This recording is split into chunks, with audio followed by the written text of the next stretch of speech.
nós estamos estudando a história de Jacó, né? Já viemos estudando toda a família aí, né, de Jacó, já estudamos o vô dele, o bisavô, já estudamos o pai e agora a gente está estudando o próprio Jacó, né?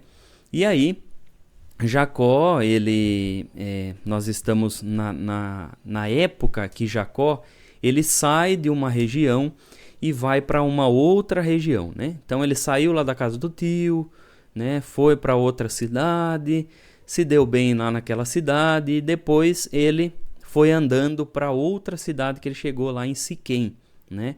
Quando ele chega em Siquém, ele compra um terreno, se estabelece ali, né? Constrói as tendas. Lembra que a gente viu ali que até ele construiu até barraquinha para o próprio rebanho, né? Construiu tenda até para o rebanho. Então ele queria se estabelecer ali em Siquém. Mas Siquém é uma cidade moderna, uma cidade que tem muita coisa ali que no deserto não tinha, né? E Siquém era uma cidade que era uma cidade grande, bem dizer assim, né? E aí só que acontece uma coisa muito chata, uma coisa assim na família de Jacó, que é a filha dele, né, que é Diná, começa a ter amizades com as meninas lá da cidade, com as garotas da cidade, e acontece que numa dessas, né, ela vai naquele ímpeto, né, naquela coisa de querer ser aceita pela juventude, aceita pela mocidade do mundo e tudo mais, e acaba que ela conhece um rapaz também chamado Siquém, né, o mesmo nome da cidade, e aí ele acaba, né, cometendo um ato de abuso com ela, né? Diná foi estuprada, né? E aí isso acarreta muita carga emocional na família de Jacó. Jacó fica transtornado, os filhos querem se vingar de qualquer jeito, né? E aí acontece que eles se vingam, né, da cidade inteira e entra devastando e matando a cidade toda, enquanto Jacó fica de mãos atadas e Jacó não sabe nem o que fazer, né? Jacó ficou numa situação que ele nem sabia se ele agia, se ele não agia, se ele separava a briga, se ele não separava. Ele ficou de mãos atadas, né? Então foi uma situação muito complicada. Como nós falamos semana passada, né? É uma situação, até os dias de hoje, é uma das situações que divide o maior número de opiniões, né? Então é uma situação muito complicadíssima e nós, como cristãos, temos que ponderar muito antes de apontar o dedão, apontar o dedo para alguém e falar: olha, você está vendo, a pessoa não podia ter feito isso, né? Ou quando a gente sabe de uma situação, a gente começar a alarmar uma situação igual essa, né? De abuso, isso, aquilo. É uma situação complicada, sim. E veja que até a própria Bíblia, ela deixa uma incógnita, né? Ela deixa um ponto de interrogação, porque ela não... Ela tanto vai mostrar o lado dos irmãos de Diná, né? Que ficaram muito irados, e realmente qualquer um que aconteça algo similar na família iria ficar assim também, né? É a emoção humana. E ao mesmo tempo mostra a atitude de Jacó lá, que já estava se convertendo, né? Embora ele viesse de famílias que conheciam o Senhor, que serviam o Senhor, mas ele estava se convertendo ainda, né? E aí ele fica naquela situação que ele não consegue agir, né? E muitas vezes a gente fica também, né? Em situações da nossa vida que a gente não sabe nem o que dizer, né? Nem opinar sobre isso, se é certo, se é errado. E às vezes a pessoa chega e já chega perguntando: irmão, o que você acha disso? Irmã, o que você acha disso? E quer uma resposta, uma resposta 880, né? E nem tudo na vida é assim, né? Então a Bíblia, o bonito da Bíblia é que as narrativas bíblicas, elas são feitas para explorar a nossa própria espiritualidade e a nossa própria decisão consciente, né? Isso que é incrível na Bíblia, né?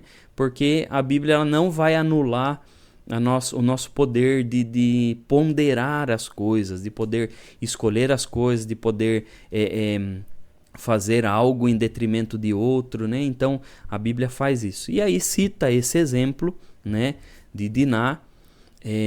Acontece isso na família, eles ficam arrasados.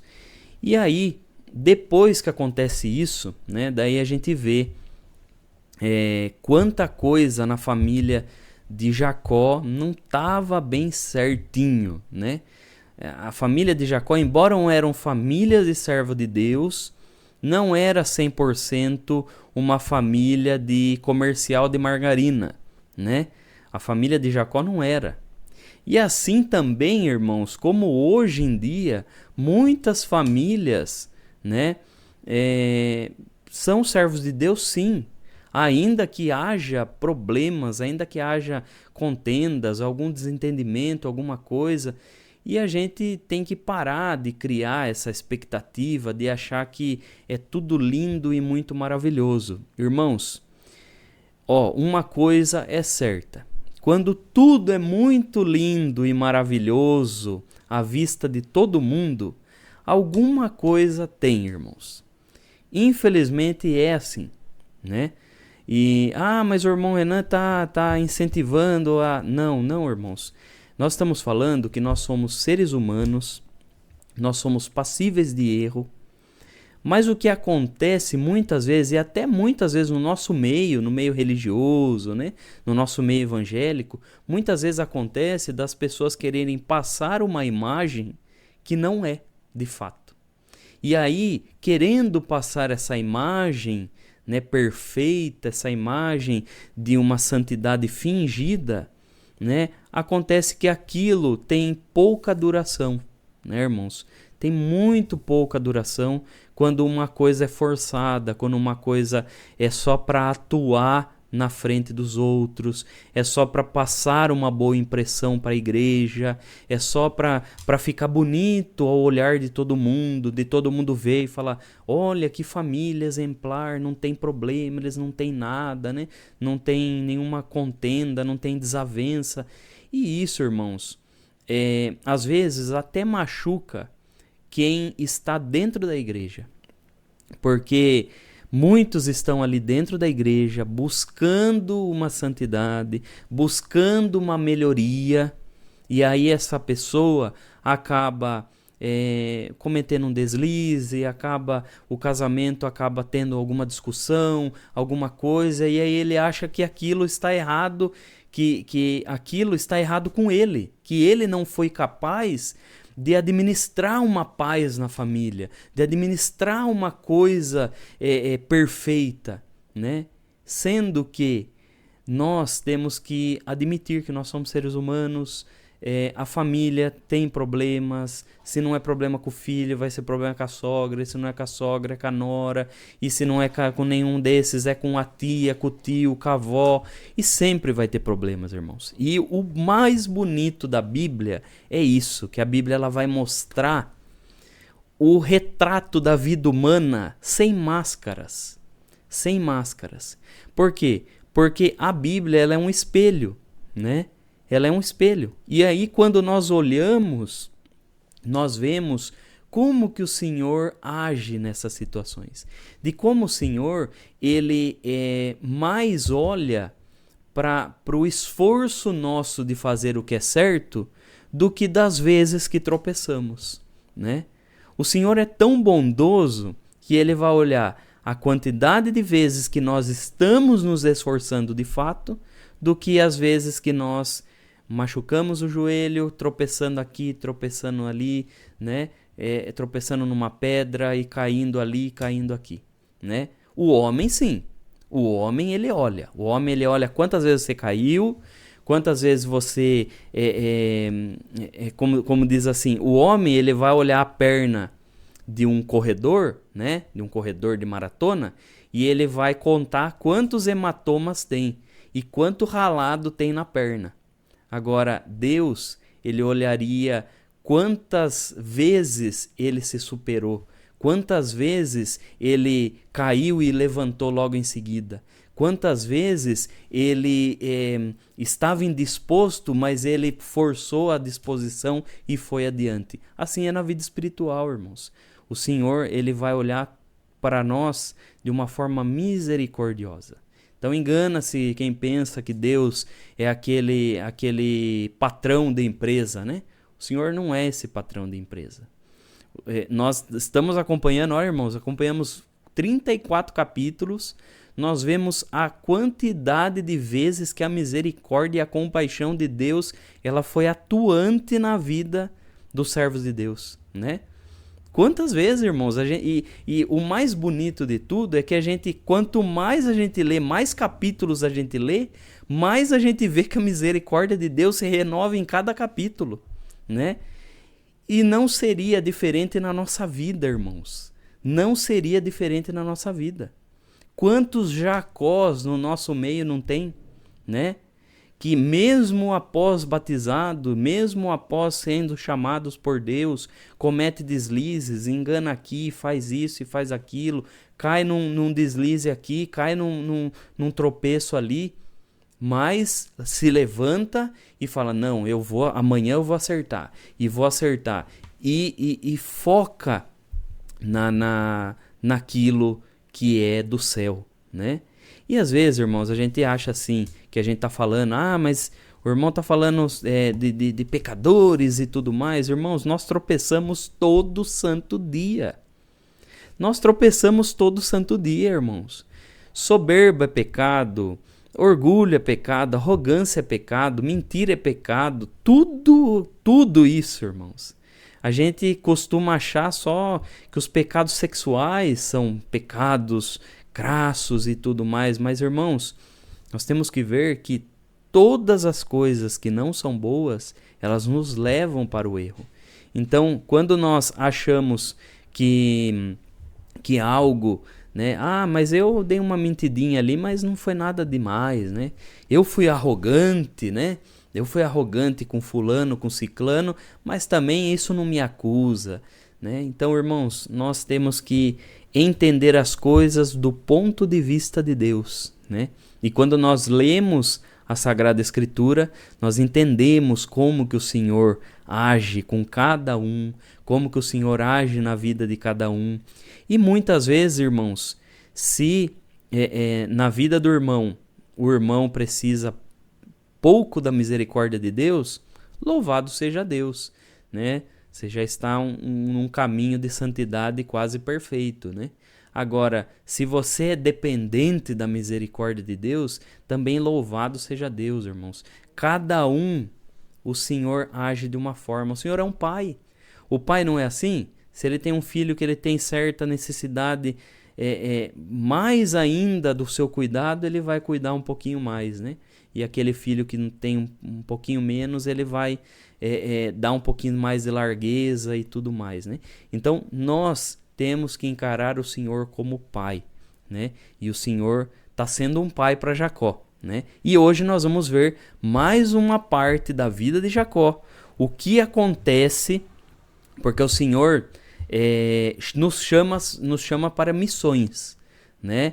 Às vezes o Senhor, ele pede uma coisa para um e pede uma coisa para outro. Então, cada um de nós tem uma missão nessa terra, uma missão dentro da igreja, uma missão dentro da nossa família. Então, cada missão que o Senhor nos dá e nos incumbe, o Senhor precisa de alguns ajustes nossos, né? E é isso que nós vamos estudar hoje, tá bom? Capítulo 35 de Gênesis.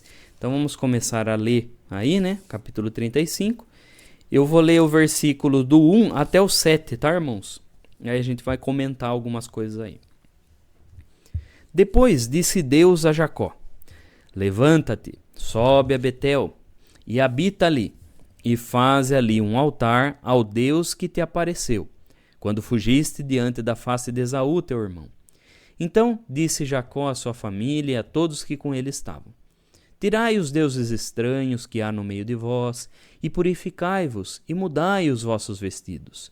E levantemo-nos e subamos a Betel, e ali farei um altar ao Deus que me respondeu no dia da minha angústia, e que foi comigo no caminho que tenho andado. Então deram a Jacó todos os deuses estranhos que tinham em suas mãos, e as arrecadas que estavam em suas orelhas, e Jacó os escondeu debaixo do carvalho que está junto a Siquém. E partiram, e o terror de Deus foi sobre as cidades que estavam ao redor deles, e não seguiram após os filhos de Jacó. Assim, chegou Jacó à Luz, que está na terra de Canaã. Esta é Betel. Ele e todo o povo que com ele havia. E edificou ali um altar, e chamou aquele lugar El Betel, porquanto Deus ali se tinha manifestado quando fugia diante da face do seu irmão. Então vamos analisar esses versículos aí. Irmãos, esses versículos em questão, eles vão mostrar a hora que Deus determina o momento de Jacó sair da cidade de Siquém, né? Eu vou colocar um mapinha aí para a gente ver mais ou menos aonde que Jacó foi, né? Deixa eu compartilhar aqui com os irmãos.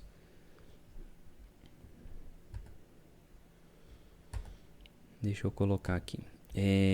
Então Jacó estava em Siquém, né?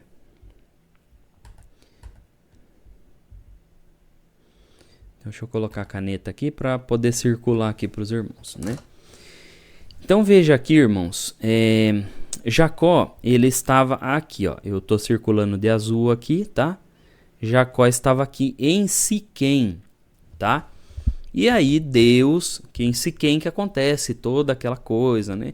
Da sua filha, né? Ser desflorada e tudo mais. E aí ele ainda continua lá em Siquém. Até o momento em que Deus aparece, né? Em revelação para Jacó. E ali Deus diz para Jacó sair de Siquém, né? E ir para Betel, né? Então, lembra que Betel é logo aqui embaixo. Então ele desceu um pouquinho e já chegou aqui na cidade de Betel, né? Lembra que essa cidade de Betel aqui, irmãos, significa, né, Beit, né? Beit é casa e El significa Deus em hebraico. Então, Betel, né, que é a palavra em hebraica, significa casa de Deus. Lembra os irmãos por que ele chamou de casa de Deus? Lembra quando ele estava lá com Esaú, estava morrendo de medo de Esaú vir e atacar ele, né? Quando Deus aparece para ele e ele estava nessa região aqui também, né? Ele estava nessa região. E também quando o Senhor mostra aquela escada, lembra? De anjos subindo e descendo. E aí ele está deitado com a cabeça na rocha, né? E aí ele chama ali de casa de Deus. Então foi o lugar em que o Senhor se manifestou para Jacó, né? De forma muito clara. E aí ele chamou aquele lugar de casa de Deus ou lar de Deus, né? Que era o lugar que ele viu muito claramente a presença de Deus, né? E aí o Senhor manda ele ir para Betel, né? Manda ele largar tudo que ele comprou lá, todo o terreno lá em Siquém, tudo, e vai para Betel, né? E Jacó obedeceu, foi para Betel, e o Senhor falou: olha, eu vou requerer algo da mão de vocês. Vocês têm uma missão, né? E essa missão vocês precisam, né? Essa missão vocês vão precisar se santificar, né? E aí na hora Jacó, já entendendo a voz de Deus, Jacó vai e chega para sua família e vai falar assim para a família: olha, o Senhor me revelou e agora o Senhor requer santidade nossa, porque nós temos uma missão que o Senhor quer nos separar, né, para algo que o Senhor vai requerer de nós. E aí ele chega para a família toda e fala: olha, vamos se purificar, vamos se santificar, tira os deuses estranhos, né? Lembre-se, irmãos, mesmo eles sendo servos de Deus, eles ainda tinham muita coisa pagã, muita coisa de idolatria, muita coisa ainda existia com eles. E isso nos ensina uma coisa, né, irmãos? Não é do dia para a noite que alguém vai se purificar 100%, né? Ah, mas a pessoa começou a ir para a igreja, mas ainda continua com aquelas coisas, continua com aquele adesivo no carro, continua não sei o quê. Irmãos, olha quantos anos Jacó já tinha né? Já tinha casado. Olha quanto tempo se passou aí, né? Quase 20 anos dele ter ali o saído da sua família, e ainda a família dele ainda estava imersa em muitas coisas ainda. Não haviam se convertido 100%. Lembre-se que Jacó, ele começa a se converter a partir do momento que aparece aquele varão, né? Celestial lá, e ele luta com aquele varão celeste, e acaba que ele leva um golpe na coxa, começa a mancar, né? E aí ele recebe a bênção ali e é trocado o nome dele. Então, a partir daquele momento, ele começa a se converter. Ele começa a mudar o seu jeito, ele começa a mudar a forma com que ele lidava com as coisas, né? Mas nada é 100% de imediato, irmãos. Nada. Tudo é gradativo na nossa vida. Tudo é gradativo. E aí o que acontece? Ele pede a santificação da família dele. Então ele manda tirar os deuses estranhos, ele manda se purificar, mudar o modo de se vestir, mudar o modo de se arrumar, de se portar, né? E aí ele vai e manda todo mundo subir, né? Todo mundo subir. Quando os parentes deles levaram as coisas que tinha, Jacó de fato ficou impressionado de ver que tinha muitas imagens de deuses que não eram o Senhor lá, né? Imagens de ídolos, né? E aí eles levam tudo para Jacó. E veja, irmãos, para Jacó talvez seja muito difícil, porque Jacó ele era acostumado a enganar os outros, né? Ele enganou o pai, ele enganou o seu irmão Esaú, né? Junto com a ajuda da sua mãe. Então ele foi meio que acostumado nessa vida de, eu vou enganar, não, não preciso falar isso para fulano, não preciso contar isso, né? Uma mentirinha aí não dá nada, né? E aí ele foi acostumado dessa forma. Só que aí o Senhor, né? É interessante como que o Senhor age, irmãos. O Senhor, muitas vezes, se o Senhor chegar e falar e jogar na cara da pessoa e falar, olha, você tá errado, não pode fazer isso e tudo mais, às vezes a pessoa não vai conseguir mudar. Então o que o Senhor faz? O Senhor ele vai pelas beiradas, né? Ele usa situações para mostrar para a pessoa que a atitude que a pessoa tem é ruim. E foi isso que aconteceu com Jacó, né? Olha, o Senhor usou muitas coisas, situações na vida de Jacó para mostrar que aquele jeito que Jacó era errado, né? Aí começou com o tio dele, né, que virou sogro dele, enganando ele.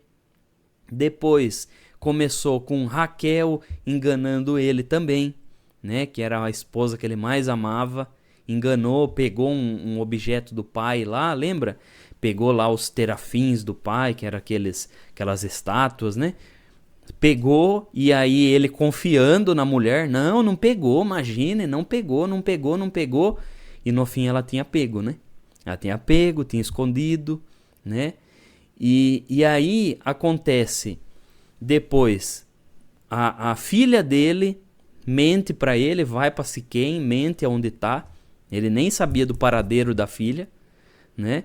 Depois acontece que Simeão e Levi, Simeão e Levi, aí passam por cima da autoridade do pai, né? Passam por cima da autoridade do pai e faz o quê?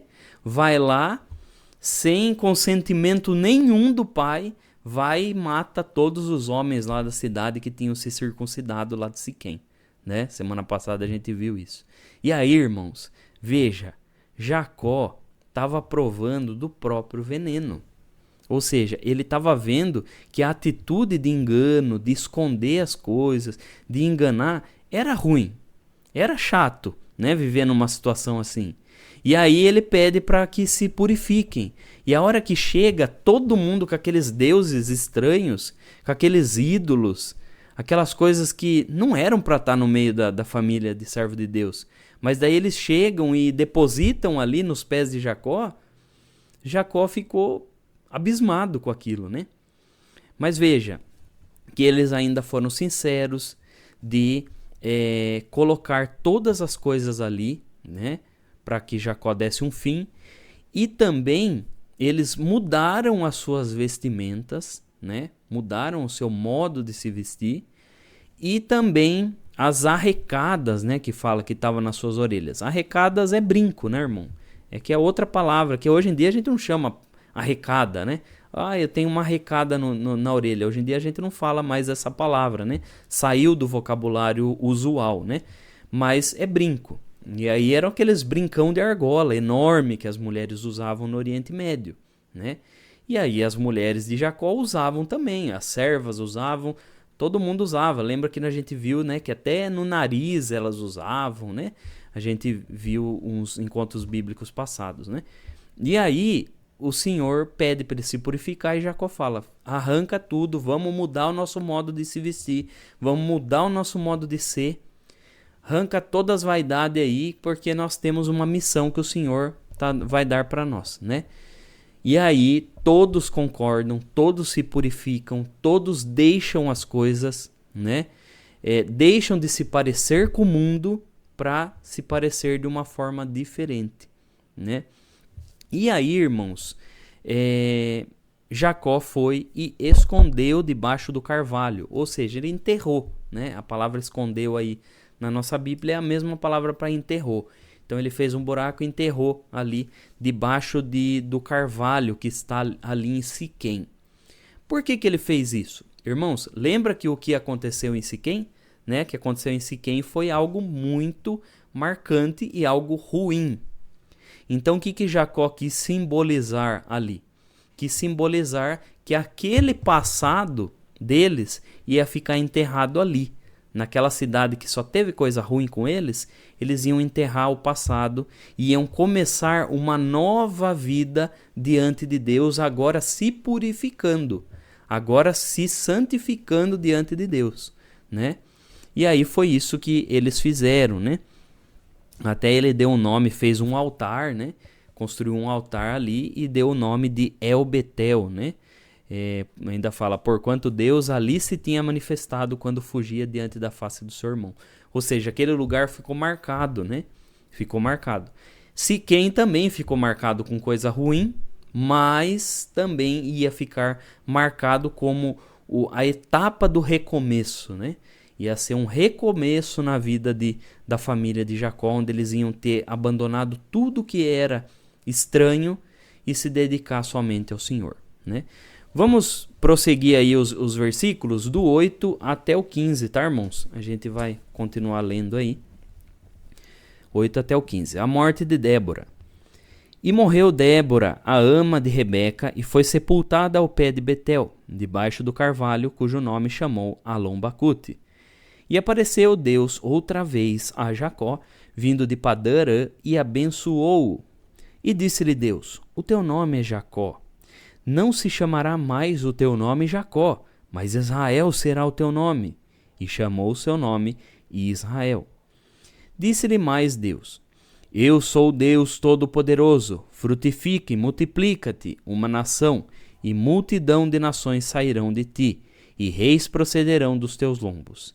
E te darei a ti a terra que tenho dado a Abraão e a Isaque, a tua semente depois de ti darei a terra. E Deus subiu dele do lugar onde falara com ele. E Jacó pôs uma coluna no lugar onde falara com ele, uma coluna de pedra, e derramou sobre ela uma libação, e deitou sobre ela azeite, e chamou Jacó o nome daquele lugar onde Deus falara com ele, Betel. Então, veja aqui, irmãos. Morre Débora, daí alguém pode perguntar, mas irmão, quem que é essa Débora aqui que eu não fiquei sabendo? Eu tentei prestar atenção nos versículos, eu tentei ver se tinha alguma coisa nos versículos anteriores, mas não vi, só fala o nome dela agora, né? Débora, irmãos, eu vou contextualizar para a gente não ficar lendo muitos versículos, né? Senão a hora vai embora. Lembra do capítulo 24 de Gênesis, né? Quem estava presente no dia do que nós estudamos, capítulo 24 de Gênesis, nós falamos sobre o dia em que Isaac conheceu Rebeca, né? Vocês lembram quando foi o amo lá de Abraão, né? Ele foi lá e tudo mais, e foi conforme o Senhor tinha mostrado, né? Rebeca recebeu o amo de Abraão, né? Aquele servo de Abraão. Aí ele foi lá para casa de Rebeca. Rebeca aceitou conhecer Isaac. E quando ela aceitou conhecer Isaac, lembra que a mãe de Rebeca falou: olha, minha filha, leva essa serva de confiança sua, né? Que fez amizade com Rebeca e tudo mais. E aí ela foi e levou, né? Ela levou a sua serva, né? A sua serva, Rebeca. Então, irmãos, era costume, né? Eu estou falando esses versículos para ver como era costume toda vez que uma mulher saía da casa dos seus pais, ela levava servas, assim como aconteceu com Rebeca, assim como aconteceu com Leia, e assim como aconteceu com Raquel, elas levavam amas, né, ou servas, e às vezes mais de uma. E eram essas mulheres que eram as verdadeiras guerreiras da casa, porque elas que ficavam, muitas vezes cuidavam dos filhos, muitas vezes elas faziam as coisas da casa, elas que administravam, né? E eram pessoas marcantes, muito embora a Bíblia muitas vezes não conta muita coisa sobre elas. Mas essa Débora, né? Essa Débora, da mesma forma que Rebeca se apegou muito à sua ama, Raquel também. Ela se apegou muito à ama dela, que no caso era Débora, né? E aí, quando Débora morre, eles sepultam ela ali naquele lugar e dão um nome para aquele lugar que ficou por muitos anos se chamando o Carvalho do Pranto, ou o lugar o lugar que se chora muito, que aí fala aí, Alon Bakut, né? Que era o nome ali. Então, ali foi a ocasião quando sepultaram Débora, foi a primeira vez que fala sobre ela, né? E Débora era essa ama que saiu da casa de Raquel e foi acompanhar ela, né? Então era costume das mulheres. Então as mulheres se apegavam muito. Por quê? Muitas vezes essa ama, ela era de uma idade mais velha e ela fazia como se fosse o papel de mãe, né? Muitas vezes, né? Até porque a filha às vezes ia morar longe, né? dos pais, longe da mãe, e muitas vezes essa serva aí, essa ama, ela fazia esse papel. Então era a pessoa que Raquel desabafava, era a pessoa que Raquel contava os segredos e tudo mais, né?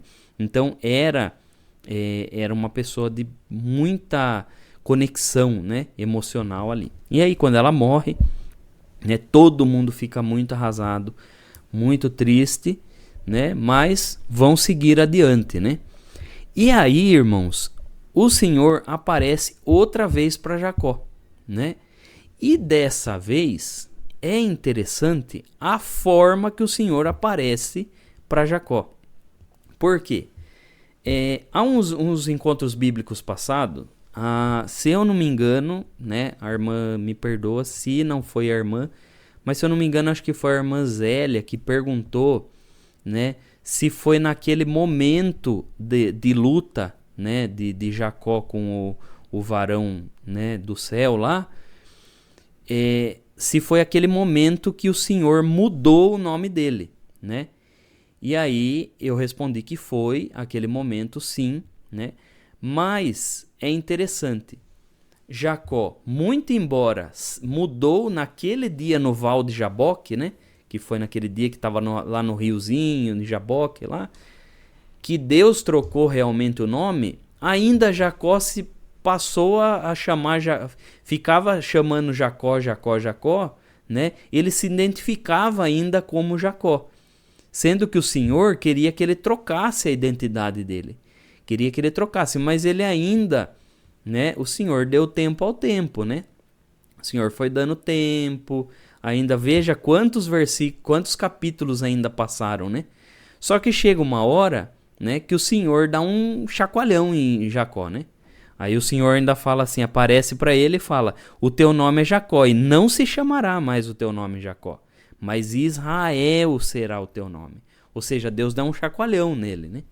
Fala assim: ô Jacó, eu já mudei o seu nome, agora você vai se passar a chamar Israel, tá bom? É a nova identidade. Olha, vocês já se santificaram, vocês já deixaram todas as coisas pagãs, já mudaram as vestes, já deixaram as vaidades e tudo mais, e agora você vai ter que começar a se chamar por outro nome, para toda vez que alguém chamar você, você se lembre que você é um novo homem, que você não é mais aquele homem que saiu da casa dos seus pais, você vai ser um novo homem. E aí, Jacó, né, ele acorda para a vida, né? Ele acorda para a vida ali, e o Senhor faz uma promessa lá para ele, né? Que ele vai ter uma nação, né, que vai ser descendência dele. E é interessante, irmãos, que daí Jacó, quando o Senhor, né, desaparece da revelação ali, Jacó, ele no momento ele já vai lá e já faz, coloca uma pedra, né, lá no lugar, e aí essa pedra que ele faz, né, essa coluna, ele coloca azeite, ele derrama azeite na pedra, né? E aí ele chama aquele lugar, estabelece aquele lugar lá. Olha, a partir de agora esse lugar era só eu que chamava de Betel aqui, agora todo mundo vai começar a chamar de Betel. Agora é interessante, irmãos, que quando a gente começa a pensar as coisas, né? Eu vou colocar um quadrinho aqui para os irmãos entenderem, né? Eu vou fazer umas anotações para os irmãos entenderem. É interessante, irmãos, como que são as coisas de Deus, né? Veja que aquele povo, né, que estava lá, eles faziam as coisas sem pensar, né? Quer dizer, sem pensar não, eles eram inspirados por Deus, né? Eles faziam certas coisas, mas essas coisas apontavam, né? Apontavam para algo que aconteceria, né? Por exemplo, toda vez que se erigia um altar, né, lá no passado, o que eles faziam? Então, era colocar uma pedra, né, uma rocha geralmente, né, que não era uma pedra pequena, né, pegava uma rocha, pegava uma pedra, colocava lá, né, e depois eles faziam uma libação, né, ou seja, eles derramavam um azeite, né? Derramavam azeite sobre a pedra. E aí, a partir dali, aquela pedra, né? Aquela pedra ia se tornar um altar. Ou seja, o que significa isso? Que aquela pedra seria o local que eles iriam oferecer sacrifícios, né?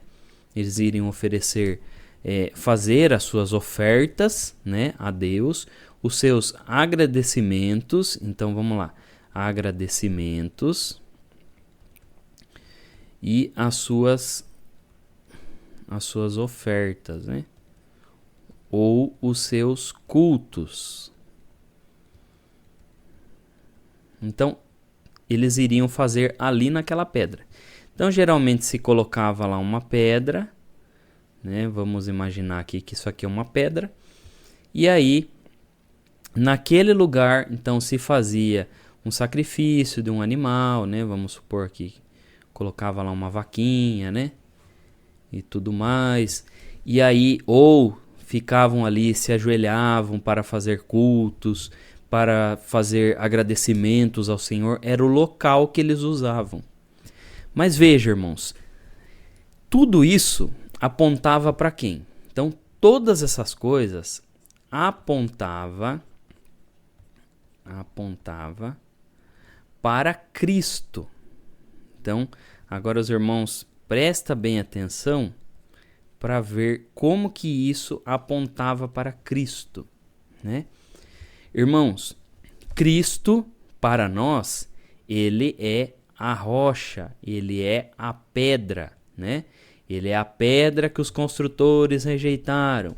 Ele é a rocha, né? Sobre o qual nossa fé está fundada, né? E Cristo, sendo a pedra, sobre ele se derrama o azeite, né? Sobre Cristo se derrama o azeite. Ou seja, o azeite, se derramava azeite na época quando ia se escolher um rei ou um sacerdote, né? Quando iria se escolher alguém, essa pessoa derramava na cabeça da pessoa lá. A pessoa ficava toda encharcada de azeite, né? Um azeite perfumado e tudo mais. E aí, irmãos, aí surge a palavra ungido, né?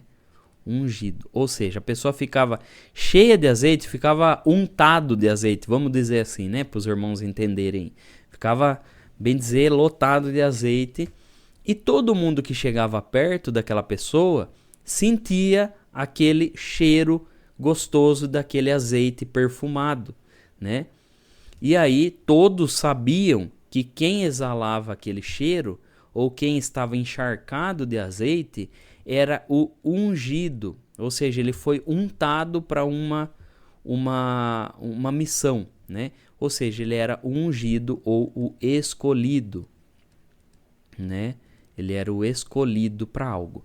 E Cristo, irmãos, ele foi realmente ungido para uma missão, né? Quando estava aqui na terra. E sobre Cristo estava todo o azeite, né? Que nós sabemos que o azeite do Espírito Santo, né? Sobre o azeite do Espírito Santo. E aí, irmãos, sabe o que é interessante? Que nós vemos como que todas essas figuras que nós vemos no Velho Testamento, ela se cumpre no Novo Testamento, né? E aí, irmãos, é sobre Cristo que está o azeite, né? É sobre Cristo que está o azeite do Espírito Santo. E aí, todas as vezes que nós nos aproximamos de Cristo, né? Se a gente toca, né? Da mesma forma que alguém, vamos supor, alguém foi ungido e derramaram um azeite na cabeça dele. E aí você abraça essa pessoa, você automaticamente vai ficar cheio de óleo, né? Encharcado também de óleo e vai ficar cheirando aquele óleo perfumado, né? Então, da mesma forma, irmãos, todas as vezes que nós tocamos em Cristo ou nos aproximamos de Cristo, né? Nós automaticamente temos que ficar cheios ou ao menos, né, aí com uma parcela desse azeite em nós, nas nossas vestes espirituais, no nosso ser, na nossa pessoa, né? E aí todo mundo que via alguém, você abraçou alguém que estava ungido, alguém que estava com azeite derramado, né? Você saía na cidade, o cheiro também vinha. Nossa, mas você está cheirando bem, cheirando alguma coisa? Eu estou cheirando o azeite que eu abracei, acabei de abraçar a pessoa que estava ali, que foi ungida, né? Então, quando nós tocamos a Cristo, todas as vezes que nós temos esse contato com Cristo, irmãos, automaticamente a gente tem que estar exalando esse perfume e estar evidente no nosso andar, no nosso modo de ser, que nós tocamos a Cristo, né? Tem pessoas que não tocam a Cristo. Tem pessoas que até se aproximam do altar, até se aproximam da rocha, né? Mas não querem tocar, né? E não tocam ali. E aí são pessoas que, embora estejam nesse local né, onde está a rocha, não tiveram ainda um contato íntimo com o Senhor Jesus.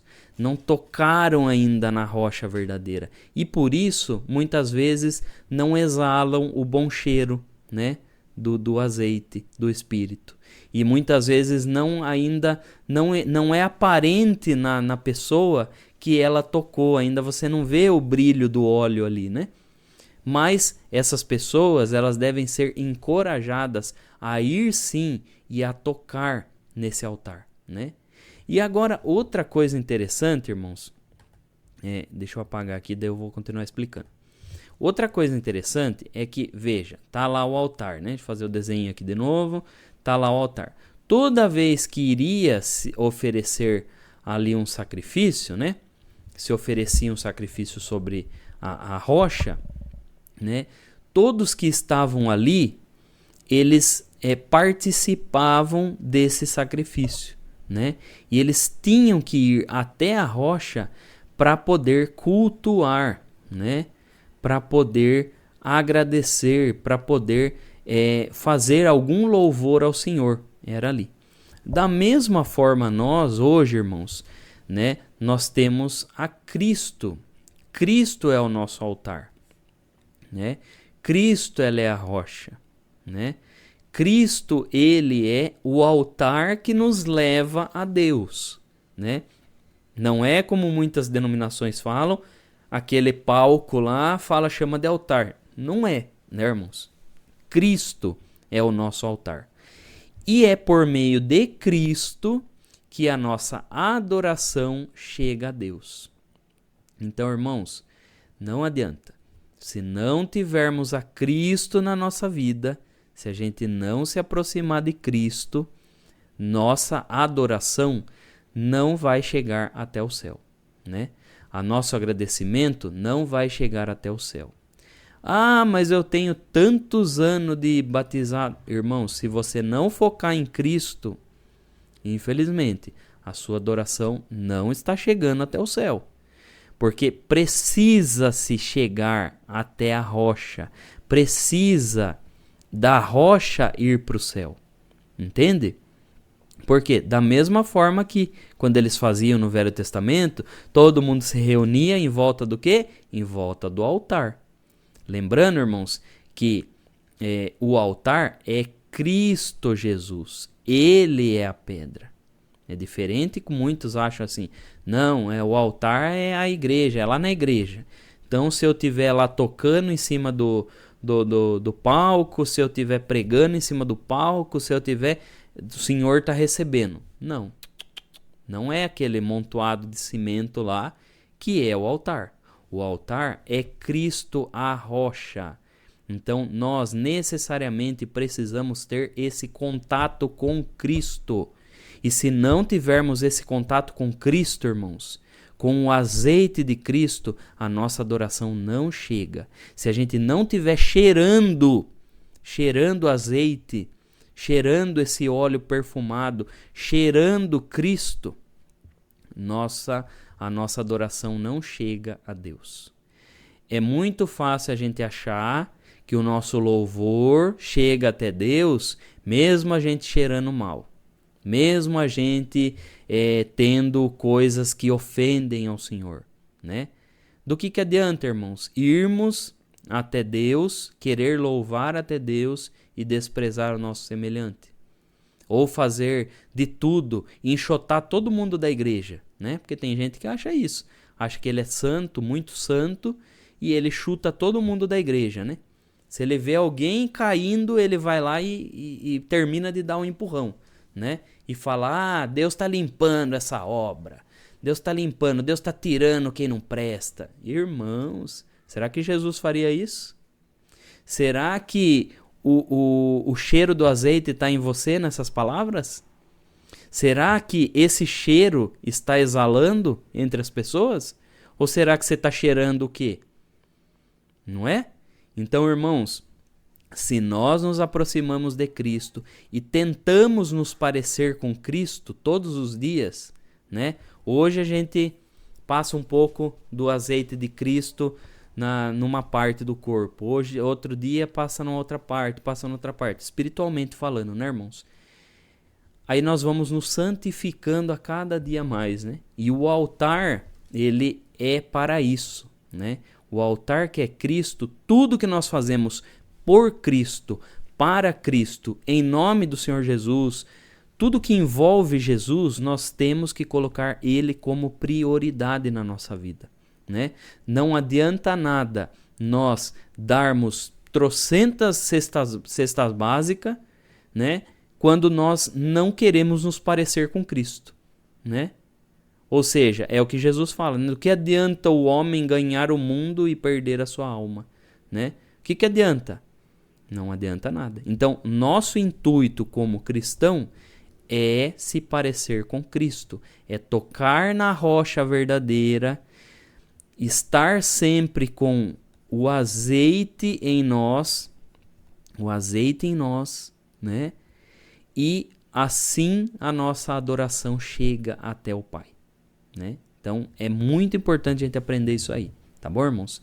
Vamos continuar que a hora já está meio que avançada, né? Mas é importante a gente entender que lá no Velho Testamento, irmãos, tudo que eles fizeram no Velho Testamento vai se cumprir aonde? No Novo Testamento. Tudo. Veja que com cada coisinha que nós vemos aqui vai se cumprir em Jesus, né? Todas as coisas vão se cumprir em Jesus, né?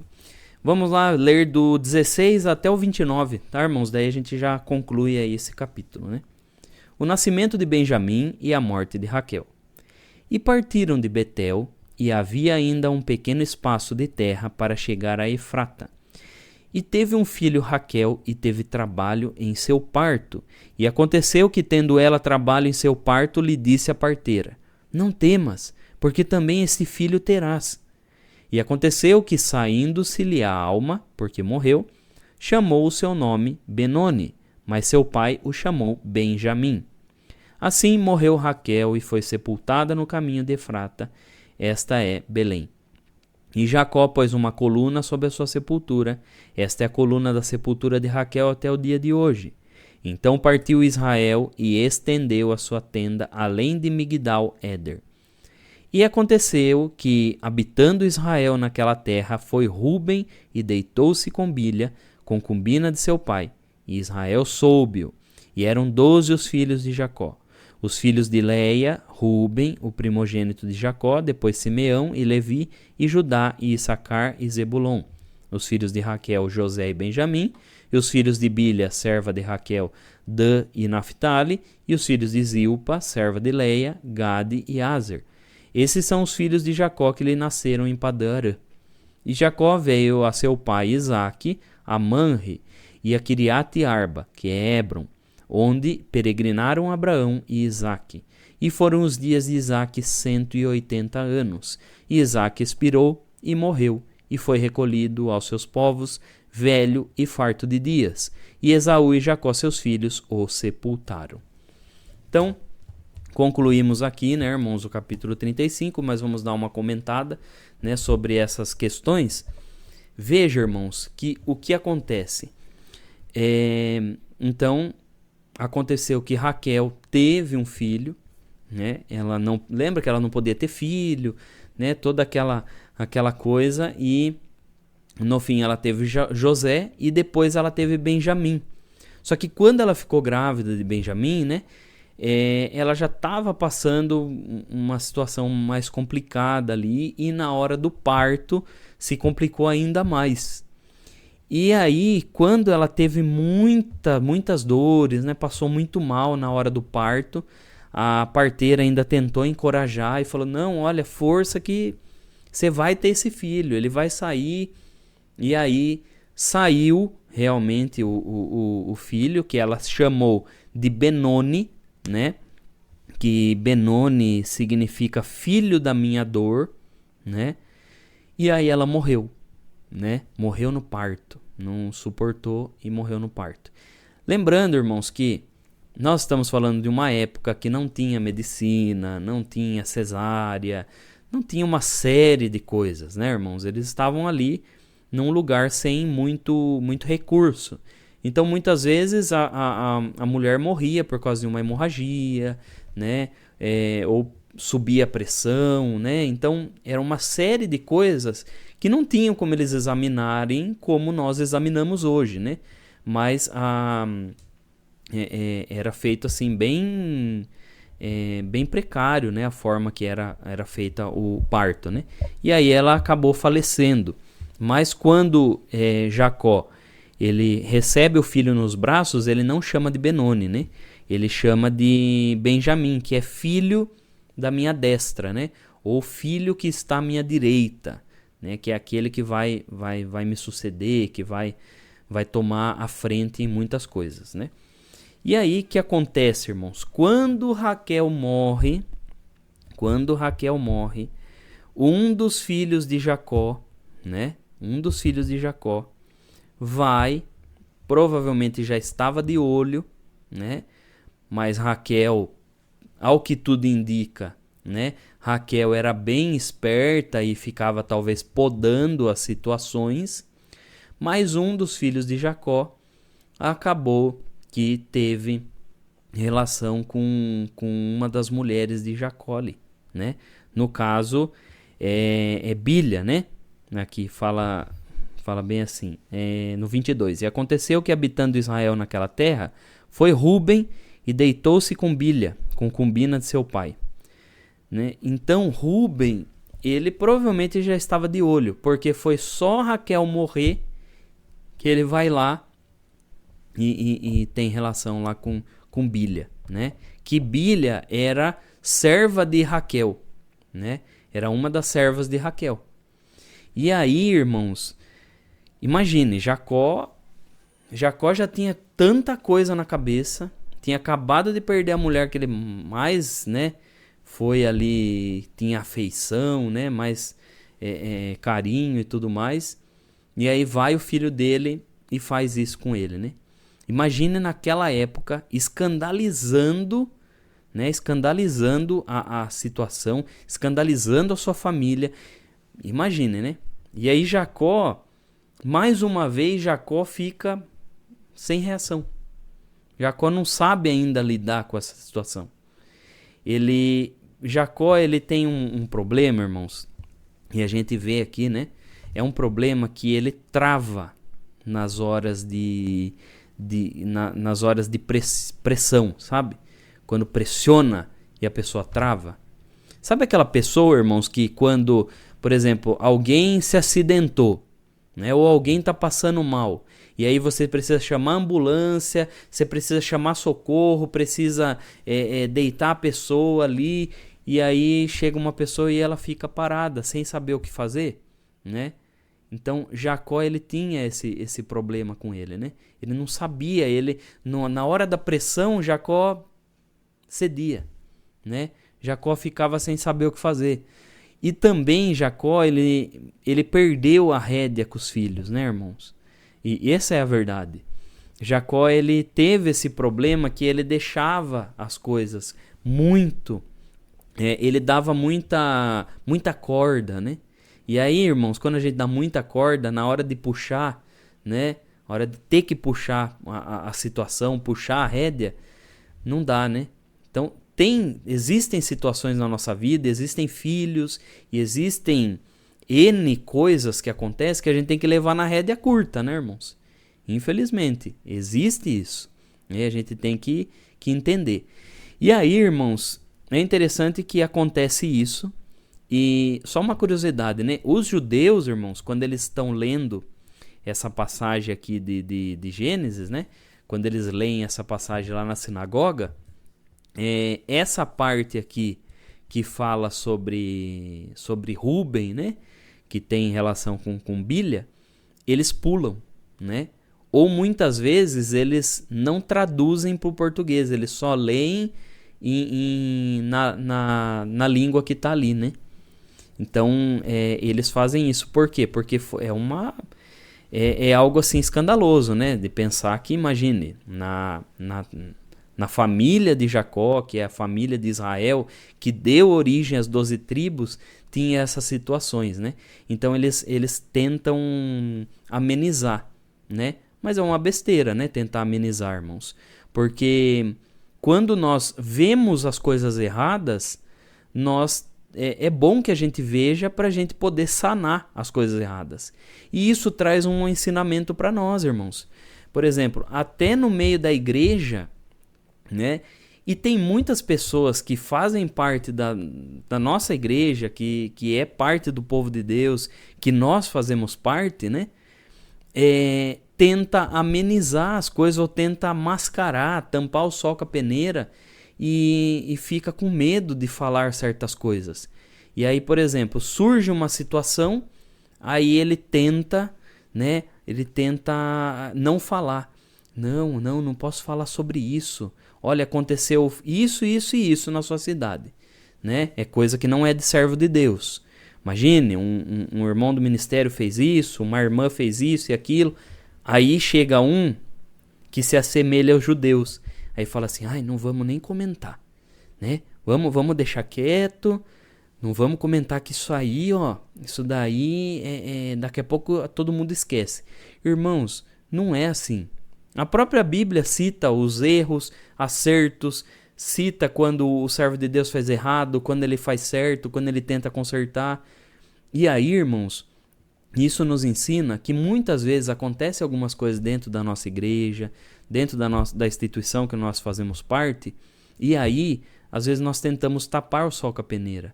E não é bom a gente fazer isso, irmãos, porque quando nós sabemos do errado, nós tendemos a esconder, mas não é isso que o Senhor manda fazer. E as coisas erradas, elas servem também para que os sinceros se manifestem, né? É isso que Paulo vai falar. Então as coisas erradas, elas servem muitas vezes para a gente ver aonde que está o erro e ver aonde que a gente precisa mudar, né? Mas o cooperador fez tal coisa. Se ele fez isso que está errado, irmãos, você sabe que é errado e você não deve fazer igual. Mas o diácono fez tal coisa. Tá, ele fez errado e você sabe que não deve fazer isso aí, né? Da mesma forma aqui. Rubem fez errado e por causa disso todos os filhos de Jacó iam fazer errado? Não, né? E também serve de exemplo para nós de não pegarmos um caso isolado e generalizar para todo mundo. E o que acontece hoje, muitas vezes, é pegar um caso errado e aí julga todo mundo como se fosse errado. Por exemplo, vamos supor que tem um ancião que fez tal coisa errada, né? Ou uma irmã da piedade que fez uma coisa que não se devia fazer. E aí a gente pega e fala assim, tá vendo? As irmãs da piedade são tudo assim, são tudo isso, são tudo aquilo. Tá vendo? Ancião é tudo desse jeito, é tudo farinha do mesmo saco, entendeu? Não se deve fazer isso, irmãos. Imagine se nós estivéssemos lá no tempo de Jacó e a gente falasse isso da família de Jacó. E falasse, tá vendo? Olha Rubem o que fez. Você acha? É tudo farinha do mesmo saco. São tudo errado essa família aí de Jacó. Você acha que Deus está com eles? Não está com ele coisa nenhuma. Você acha? E Jacó ainda fala que viu Deus, que Deus falou com ele. Não está nada. Olha a família, a situação do jeito que está. Olha a turbulência que é na família dele. Você acha que ele é escolhido por Deus? Então, da mesma forma que se a gente falasse isso lá no passado, a gente estaria errado, porque de fato Deus escolheu mesmo Jacó e estava na família de Jacó, ali cuidando, da mesma forma também seríamos errados se nós pegássemos um erro de algum membro da igreja e generalizar a igreja toda. E aí é o que as pessoas fazem, irmãos. E as pessoas fazem isso. Aí generaliza, aí pega e fala assim, você acha que Deus está naquela igreja? Até parece que está naquela igreja. E eles falam ainda que Deus fala lá, fala na palavra, ainda fala que cumpre profecia e tudo. Mas você acha que Deus está lá? Da mesma forma que seria errado a gente criticar lá a família de Jacó, ainda que tivesse muito problema lá, é a mesma forma de a gente desconsiderar e achar que Deus não está no meio da igreja. Irmãos, Deus está no meio da igreja, ainda que a igreja esteja passando por situações difíceis, né? Da mesma forma que Deus estava na família de Jacó, com a família toda, um fazendo errado, um matando, o outro fornicando, e o outro fazendo isso, e o outro, né? O outro querendo usurpar o pai, o outro mentindo para o pai, né? A família de Jacó tinha membros errados. Mas isso significa que Deus não estava com a família? Deus estava naquela família, né? Da mesma forma que tem coisas erradas dentro da igreja, tem sim. E a gente não deve se tapar o olho para isso, né? Mas Deus também está no meio da igreja. Também está no meio de um povo de Deus, ainda que tenha problemas sérios. Ainda que tenha problemas sérios. E é bom a gente entender isso, irmãos, porque muitos, às vezes, falam assim, eu não quero mais saber, não vou em igreja mais, não quero mais saber de nada, de coisa de igreja, não quero mais saber de Deus, não quero... porque eu vi muita coisa errada lá no meio. Irmãos, mas se você vivesse no tempo da Bíblia, você também ia ver muita coisa errada, né? E aí o que acontece é muita gente, irmãos, que fala, que chega para você e fala das histórias da Bíblia, como que se as histórias da Bíblia fossem tudo lindo e maravilhoso, e tudo maravilha, e tudo flores, né? E aí quando você passa adversidades no meio do povo de Deus, você fala, mas na época da Bíblia não era assim. Era assim, irmãos, era assim. Da mesma forma que nós passamos problemas hoje dentro do povo de Deus, né? Calúnia, difamação, briga, contenda, briga por poder, né? Briga de ego, briga de vaidade, tudo mais, né? Pecado de um apontando para o outro, falta de amor. Da mesma forma existiu também no tempo da Bíblia, irmãos.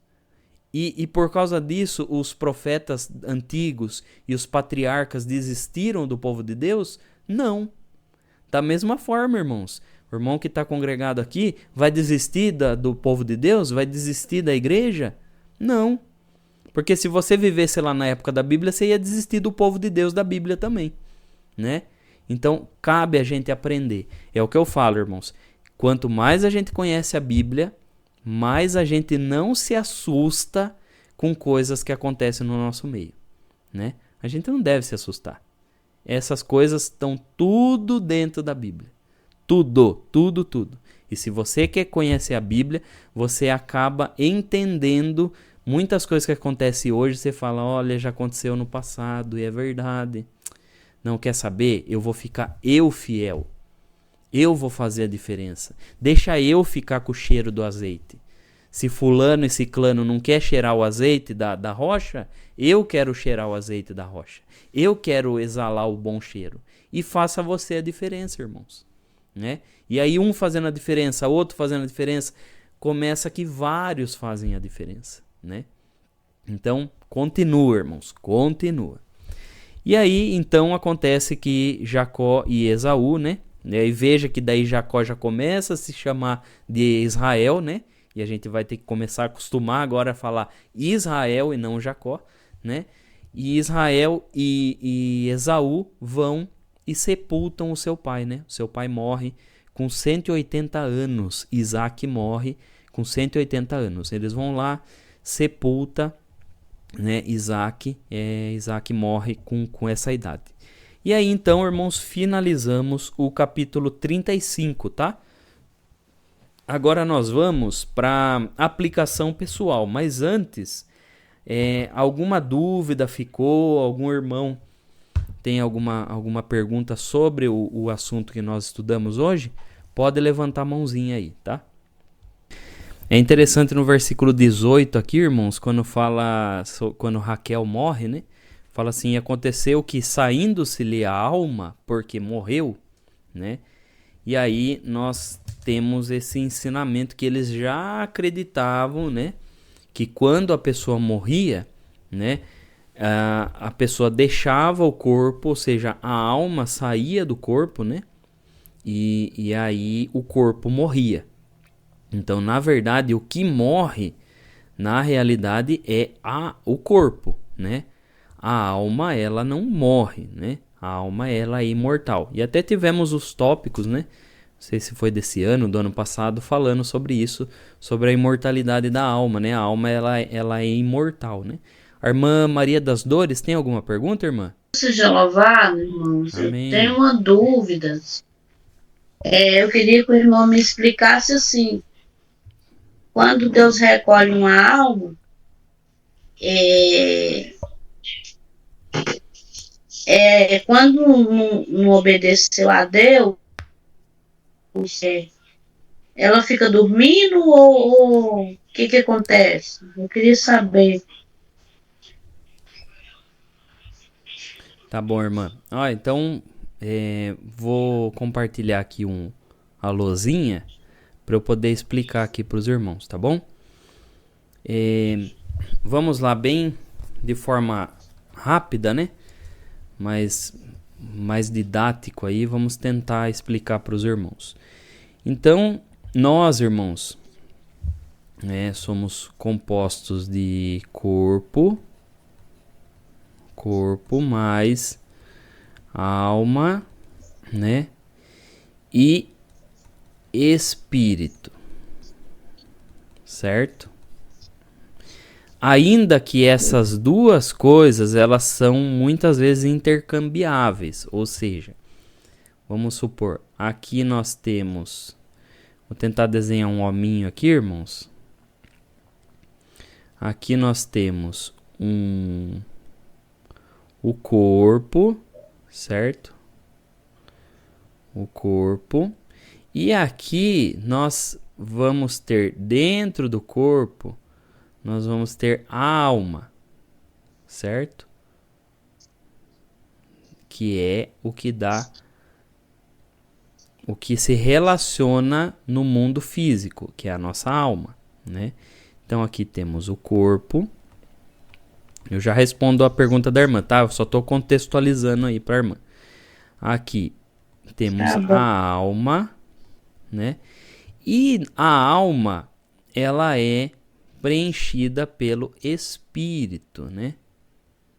Espírito humano, tá, irmãos? Porque tem o Espírito Santo que ele é de Deus, então, que é o que toma o nosso ser, mas estamos falando do espírito humano. Então, do espírito humano. Mais ou menos, irmãos, é assim. Nós temos uma bola. A bola, ela vai ter o couro, né? O couro ali por fora.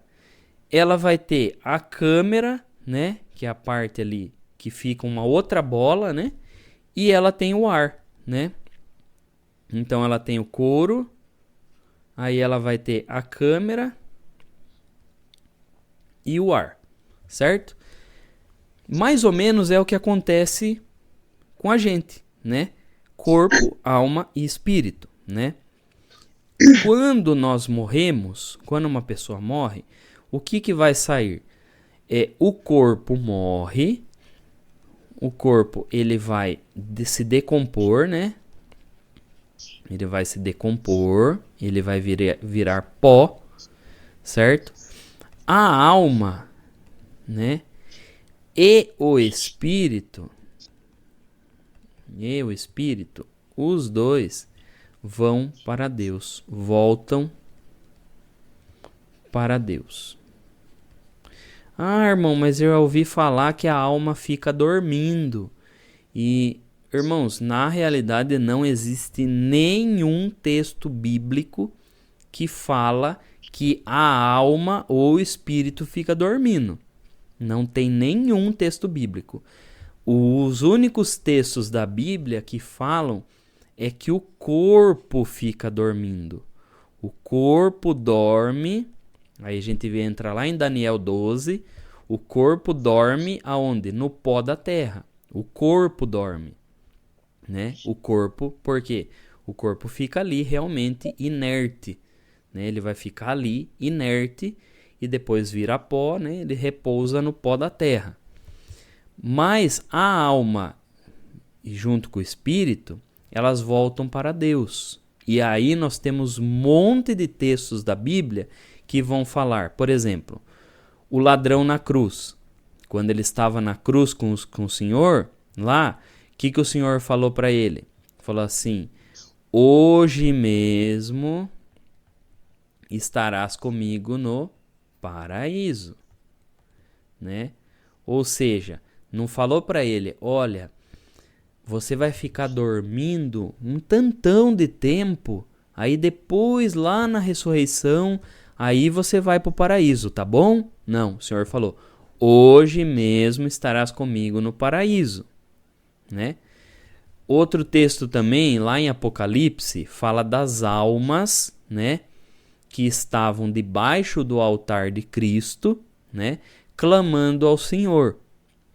Ora, se as almas estavam clamando ao Senhor, quer dizer que as almas não estavam dormindo, né? Elas estavam conscientes. E aí o Senhor responde às almas lá. Apocalipse, se eu não me engano, 6, verso 9, né? Então, outro texto também, o apóstolo Paulo lá em Filipenses 1, ele fala que ele prefere, né, morrer, ele prefere morrer e automaticamente ir habitar com Cristo. Ir habitar com Cristo. Ou seja, ele não fala: eu prefiro morrer, ficar dormindo, a minha alma dormindo, para depois eu ir habitar com Cristo. Não, ele não fala isso. Ele fala sobre morrer e ir habitar com Cristo, certo? Outro texto também, o rico e o Lázaro, né? Que o Senhor Jesus conta lá. O rico morre e o Lázaro morre, né? O rico morre e não foi uma pessoa boa, ele não buscou a Deus e nada com nada. E aí o rico, ele vai para onde? O rico, ele vai para um lugar de tormento, né? Que a Bíblia vai chamar de inferno ou Hades. Daí outro dia a gente pode definir isso aqui, né? O rico e o Lázaro vai para onde? O Lázaro vai para o céu e fica junto lá com Abraão, né? Ou seja, todos esses textos aí, eles vão mostrar que a alma, de fato, ela não vai dormir, né? Não tem texto. Se algum irmão tiver aí algum texto que o irmão pode mostrar e falar: não, tem sim, irmão, eu vi na Bíblia o texto tal, versículo tal. Aí o irmão então me mostra, né? Porque a Bíblia não tem nenhum texto que vai falar que a alma ou o espírito dorme, né? Mas fala que a partir da morte, a alma e o espírito, ela entra num estado, né, espiritual junto com Deus ou no tormento, né? Então, respondendo que a irmã... Deixa eu apagar aqui, peraí, irmão. Respondendo o que a irmã falou, né? Então, existem dois caminhos, né? Existe o caminho daqueles que servem a Deus, procuram priorizar Deus na sua vida, e aqueles que não, né?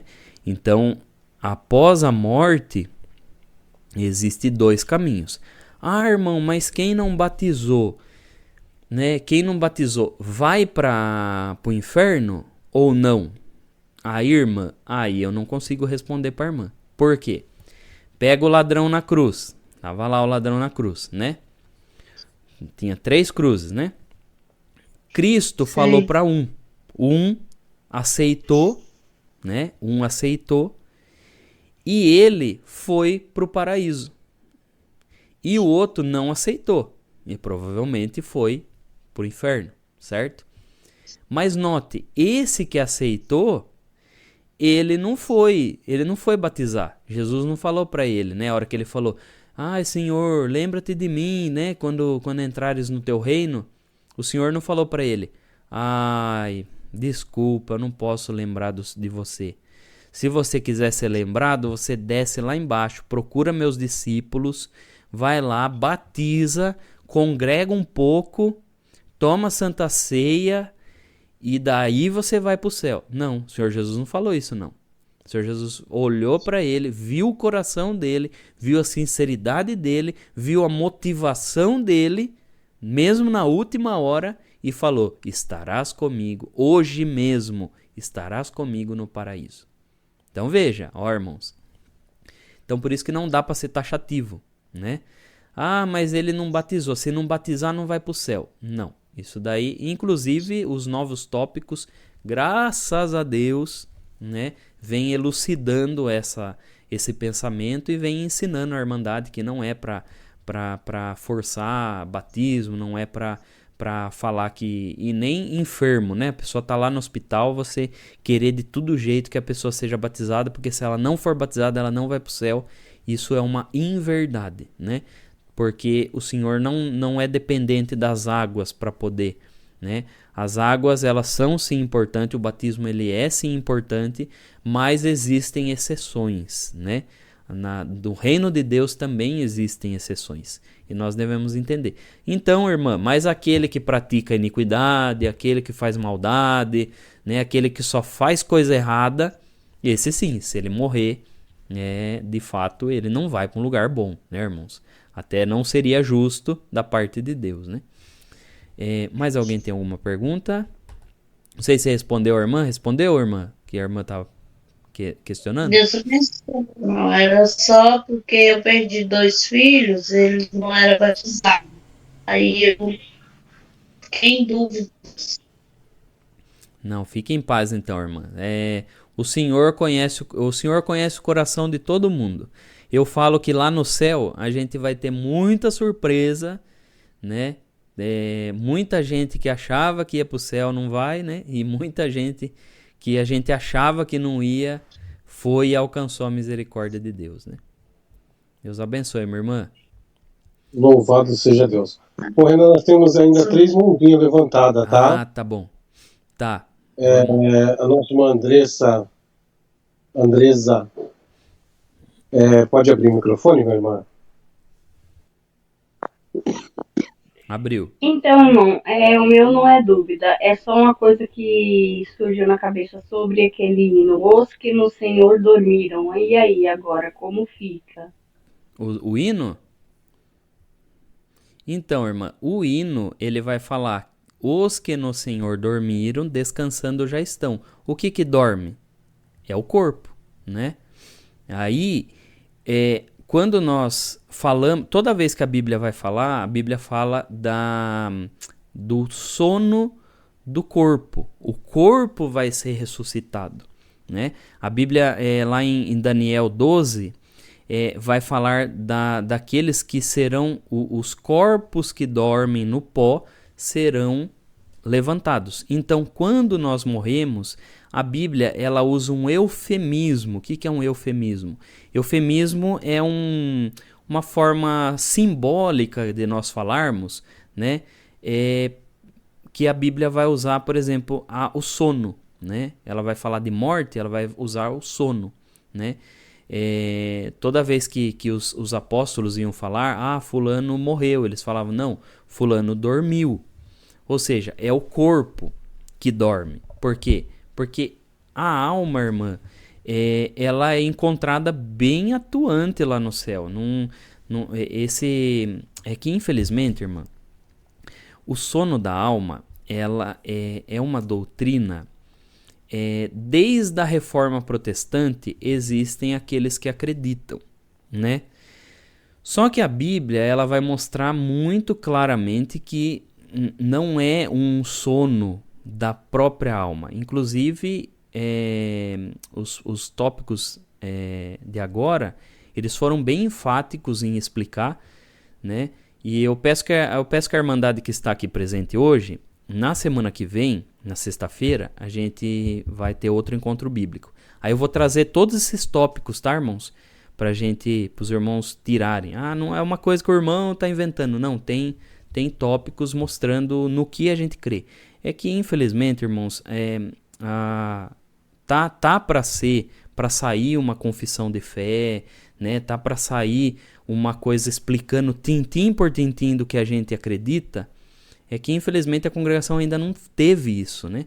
E aí às vezes numa região o fulano de tal fala de uma forma, o outro irmão prega de outra, né? E graças a Deus, irmãos, eles tiveram a luz que está sendo produzida, né? Uma confissão de fé para mostrar o que a gente crê de fato.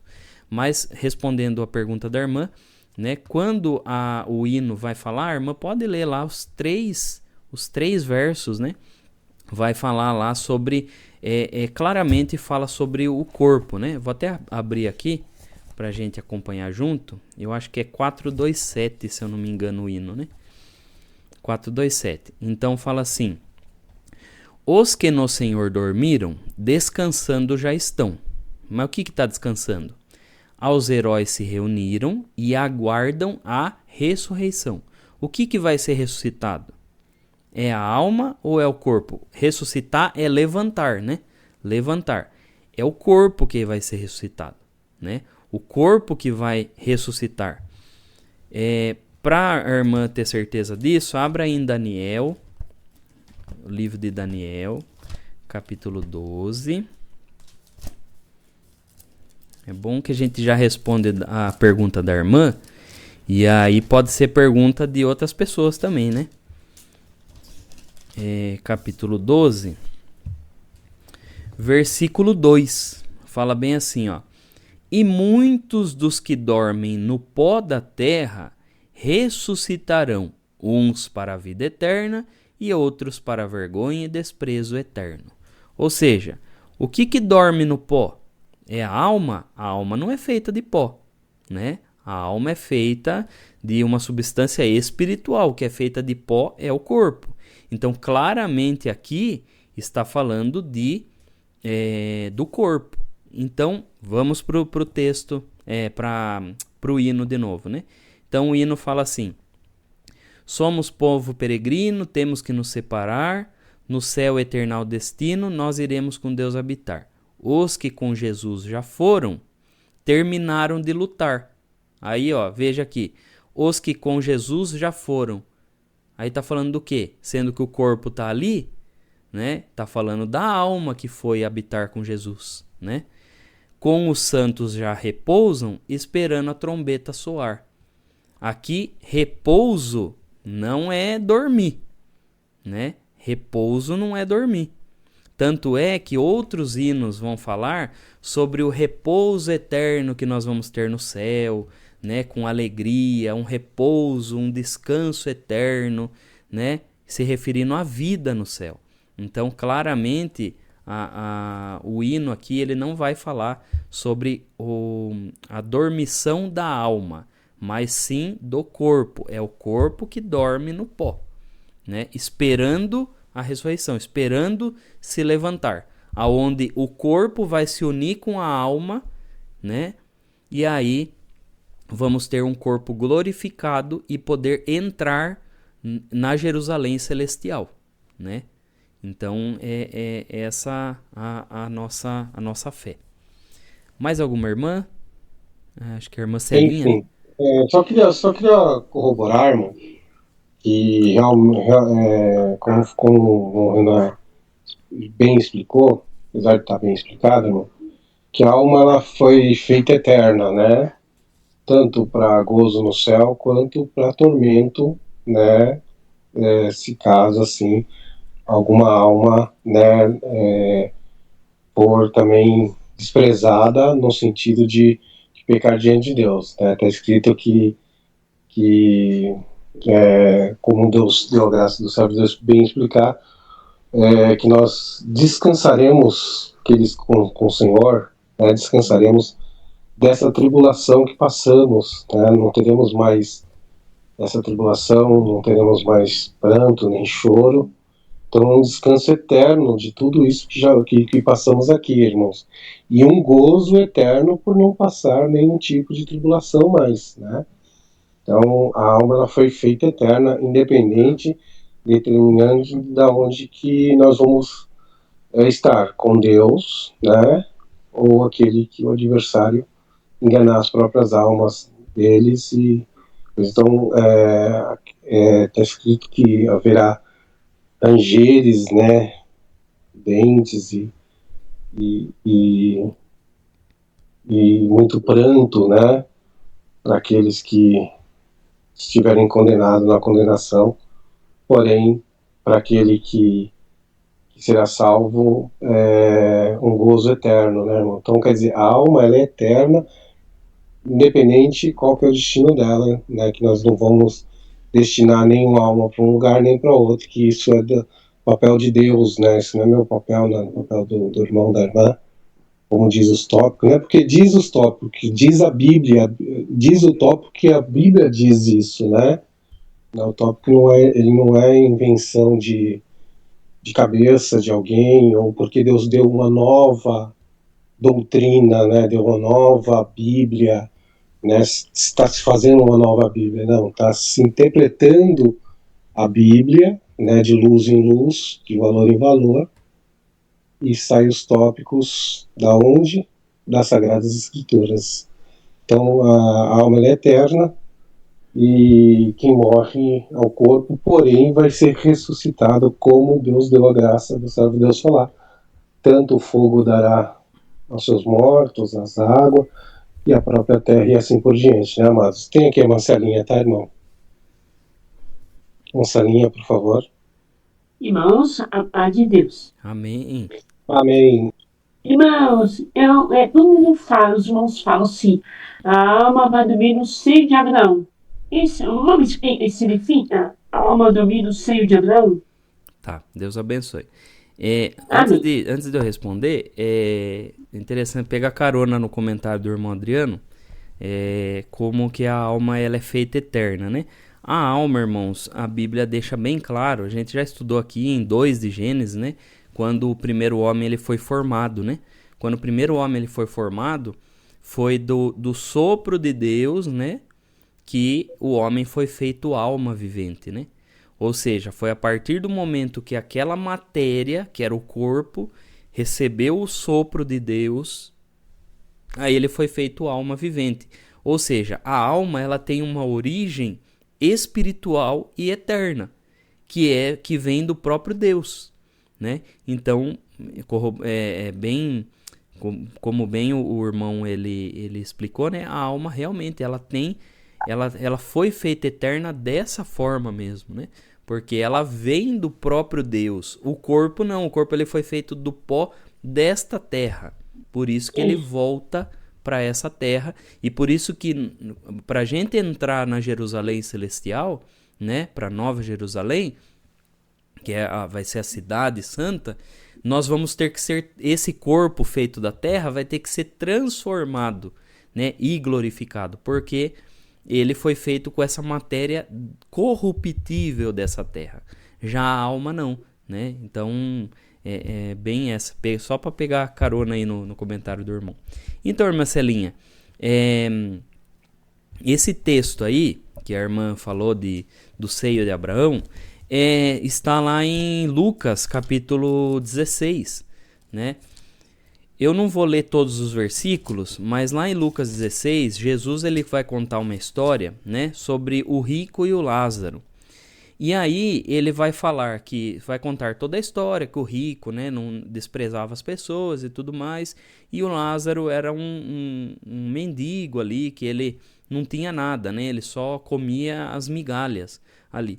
E aí quando morre, o rico vai pro tormento eterno, né? Ele vai para um tormento que a Bíblia vai chamar de Hades, né? E outro dia a gente explica aí com muito mais tempo aí, a gente explica isso daí sobre Hades, inferno e tudo mais, né?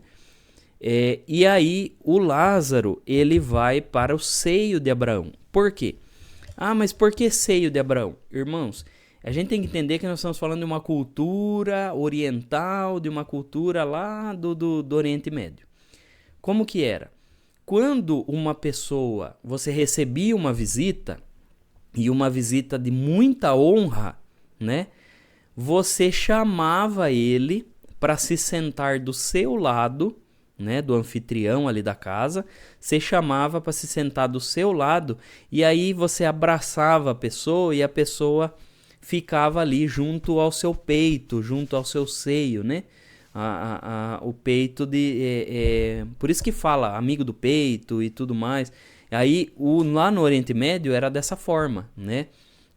Você acolhia a pessoa, então essa pessoa constantemente era abraçada, constantemente estava ali, né, junto com você, bem pertinho, comendo, conversando com você, porque ela era uma visita honrada, né?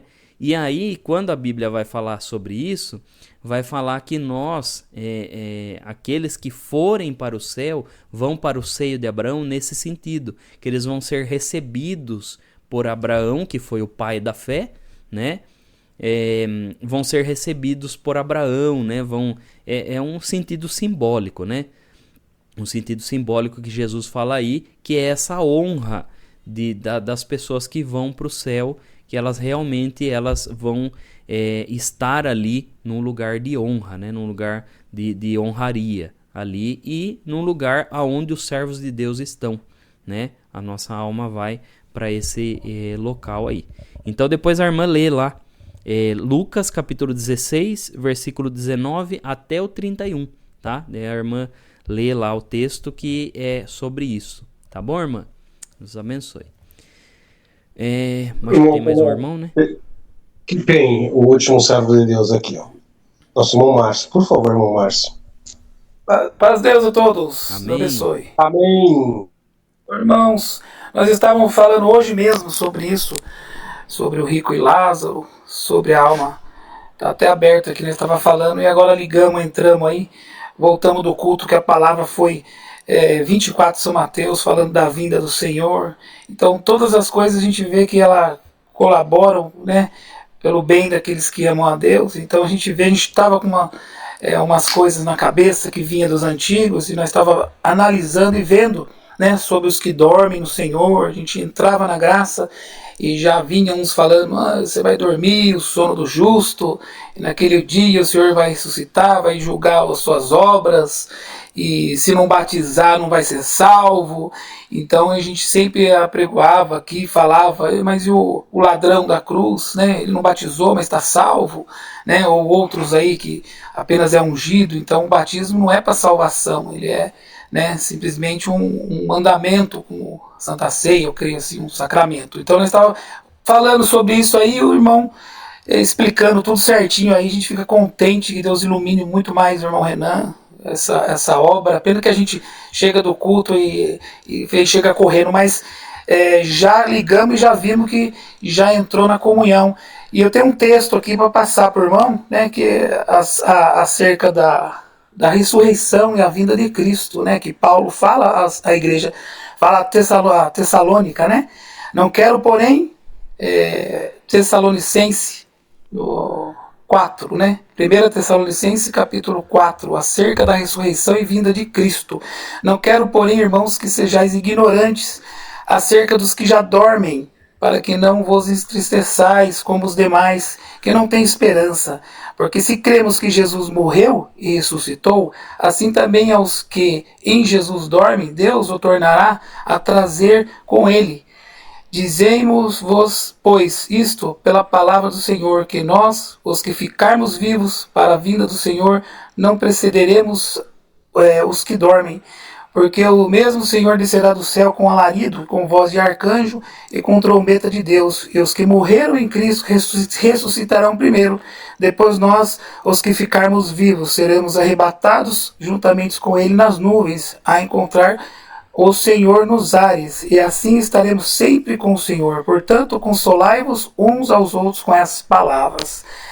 Fica aí a comunhão, que nós estamos na mesma comunhão, né? E sobre o rico e o Lázaro, nós estávamos falando hoje, que não era uma parábola, né, irmão? Era uma realidade, né? Sobre a nossa alma, as almas que elas não estão dormindo, elas estão conscientes, e muitas que estão no tormento querem vir e anunciar para o seu parente: arrependa, porque aqui é feia coisa, né? Então, aqueles que estão ouvindo aí, corre depressa, anuncia para o seu parente: vai congregar, vai se arrepender, se der para batizar, batiza, né? Se não der, creia no Senhor que será salvo sua casa. Deus que abençoe, irmão. Paz, Deus. Amém, amém. Pegando carona Amém. também nesses versículos que o irmão leu, né?